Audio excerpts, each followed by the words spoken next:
네, 안녕하세요. 홍성수입니다. 11월 중순을 향해 가고 있는데요. 11월 초에는 11월이 맞아 할 정도로 덥더니 지금은 또 11월이 맞아 할 정도로 또 추워요. 일교차가 심하다 보니까 감기 걸리시는 분들 많이 계신 것 같은데 건강에 유의하시길 바라겠습니다. 오늘 영상은 2024년도에 주목해야 될 정부 지원 사업 탑5 중에 두 번째, 바우처 지원 사업이에요. 정부와 공급기업, 수요기업 이렇게 세 군데가 동시에 이제 진행하는 컨소시엄 지원 사업이라고 볼 수가 있는데요. 수요기업이 필요한 프로그램을 공급기업에서 제공을 해주고 제공할 때 들어가는 돈을 정부에서 바우처 형태로 주는 게 바우처 지원 사업입니다. 바우처는 상품권의 형태다 보니까 우리 신세계 상품권 같은 경우는 신세계 계열사에서밖에 못 쓰잖아요. 바우처 지원 사업도 마찬가지로 사용할 곳이 정해져 있습니다. 그 사용할 곳에 따라서 이름이 정해지게 되는데요. 오늘은 이 모든 바우처 지원 사업을 다 설명드리진 못하고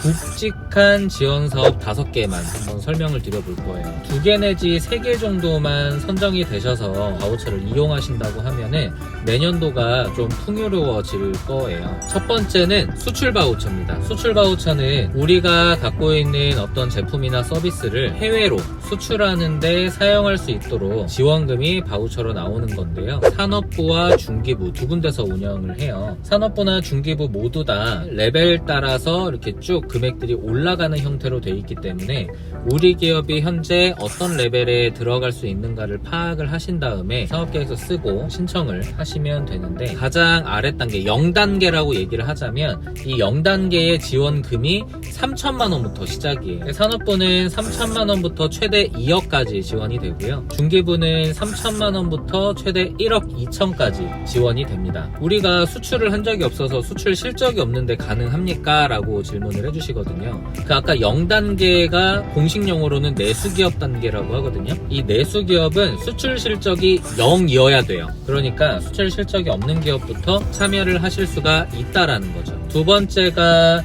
데이터 바우처입니다. 데이터 바우처는 우리 기업이 사업을 영위하는 데 필요한 어떤 데이터를 구매하거나 또는 가공할 때 쓰라고 이제 나오는 바우처 사업인데요. 데이터 바우처도 1,000만원짜리, 4,000만원짜리, 6,000만원짜리 이렇게 3단계가 있는데 보통은 4,000만원짜리 지원 사업을 많이 참여를 하시죠. 이 데이터 바우처는 좋은 게 뭐냐면 4,000만원의 바우처가 정부 부담률이 80%인 거거든요. 총 사업비는 5,000만원이 나와요. 이 5,000만원 중에 4,000만원을 정부에서 지원을 해주고 나머지 1,000만원은 자부담, 그 1,000만원 중에 10%만 현금이고 나머지는 또 현물로 계산이 가능합니다. 왜냐면 이 데이터 바우처는 제공된 데이터를 분석, 가공할 수 있는 전문 인력이 필요해요. 그런 사업이기 때문에 전문 인력에 대한 인건비를 현물로서 계산할 수 있다. 세 번째 사업은 제조업 혁신 바우처예요. 제조업 기업분들만 하실 수 있는 그런 사업인데요. 제조업을 하는데 필요한 어떤 브랜드 개발이라던가 마케팅이라던가 컨설팅이라던가 특허 지재권 획득이라던가 패키지를 만든다던가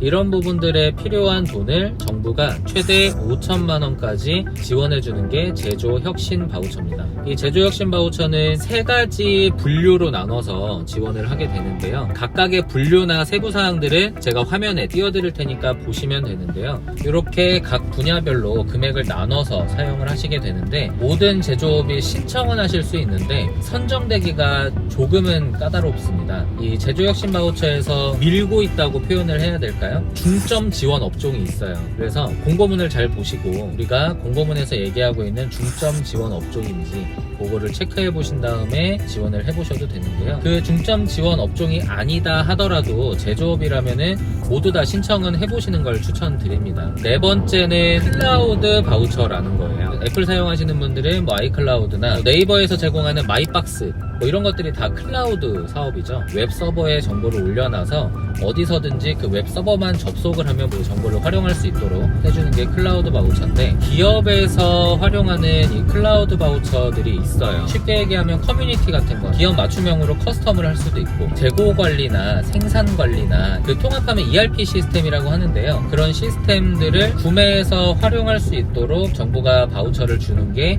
클라우드 바우처입니다. 최대 지원 금액 1,500 1,950만 원인데요. 이것도 특이한 게 1차 선정업체, 2차 선정업체 뭐 이렇게 나뉘어요. 그래서 1차 선정업체가 되면은 바로 이제 1,550만 원을 사용하실 수가 있는데 1차 선정업체가 다 사용했는데 자금이 남았다. 그러면 2차 선정업체가 사용을 할 수가 있는 거죠. 올해 같은 경우는 클라우드 바우처를 정말 많이 선정을 했었는데요.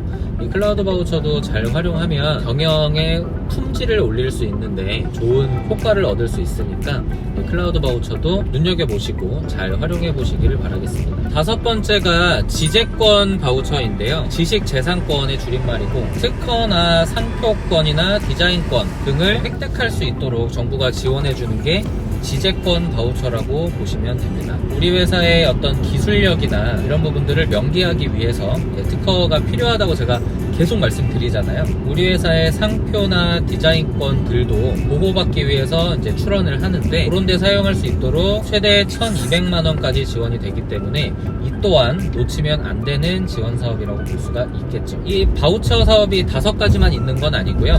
뭐 비대면 바우처든 ICT R&D 바우처든 AI 바우처든 정말 많은 바우처들이 있습니다. 그 바우처들을 우리가 수요 기업으로서 활용할 수 있도록 제가 컨설팅을 도와드리고 있으니까 필요한 부분이 있다면 언제든지 연락을 주시고 수요 기업 이외에도 공급업체 컨설팅도 같이 하고 있어요.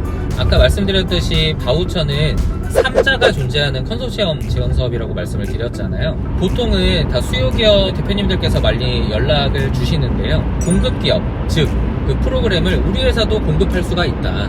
또는 수출 바우처에 들어가는 영어 홍보 동영상을 우리가 제작할 수 있다. 라는 업체가 있다면 모두 다 공급기업으로서 등록을 할 수가 있거든요. 바우처를 받아서 정부한테 이제 감리받고 돈으로 바꿀 수 있는 거니까 공급기업 같은 경우는 매출 구조가 형성이 되는 거예요. 그래서 이 바우처 지원 사업은 공급기업과 수요기업 모두에게 좋은 지원 사업이라서 2024년도에 꼭 눈여겨봐야 될 지원 사업이라고 말씀을 드려보았습니다. 놓치면 안 되고요. 특히나 AI 바우처 같은 경우는 3억 정도의 지원을 받게 되고요. ICT R&D 지원 사업 같은 경우는 최대 4억까지 금액이 되게 크게도 지원이 되거든요. 물론 요건에 해당되는 기업이 많지 않을 수 있습니다. 예산도 그렇게 많지는 않고요. 그래서 선정률이 굉장히 어렵긴 하지만 그 바우처 지원 사업이 필요하다면 어떤 바우처든지 저한테 문의를 주시면 우리 회사에 맞는 지원 사업을 컨설팅을 도와드리고 있으니까요. 언제든지 열려 있으니까 연락 주시고 바우처 지원 사업 유념하시고 보셔서 내년도에 풍요로운 한 해를 준비하시기를 바라겠습니다. 2024년도에 주목해야 될 정부 지원 사업 두 번째 말씀을 드렸고요. 이상으로 영상 마치겠습니다. 감사합니다.